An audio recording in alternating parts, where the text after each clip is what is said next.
Now, of course, you're talking about two quite mature markets, right? When you talk about alcohol and tobacco. Marijuana is a different thing entirely. Right now, the holdings are about half alcohol, about a third tobacco, and about a fifth marijuana, more or less. So how do you sort of work the interplay between these three areas where you do have an area that's so nascent versus these two more mature markets? Well, we really like the way that these can work together and interact. We think in the future there's going to be a great deal of overlap between these industries. The tobacco and alcohol industries, while very mature, have a great record of navigating heavily regulated industries and working well with the federal government because of that. Cannabis, marijuana, it's not even an industry.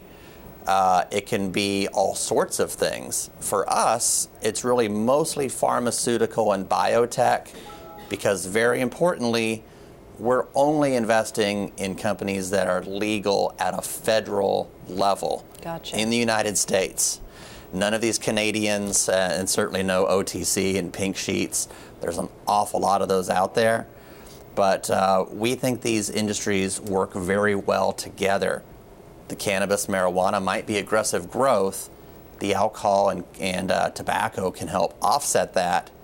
But we're going to see overlap between these industries. Maybe mergers and acquisitions, at least joint ventures. Well, speaking of that, I mean, we've seen the likes of Constellation Brands, for example, make investments in the marijuana industry. How quickly do you think that is going to ramp up? Until now, it's been relatively small. It is relatively small, and most of that's because of federal regulation. So I'm not going to make any predictions about that.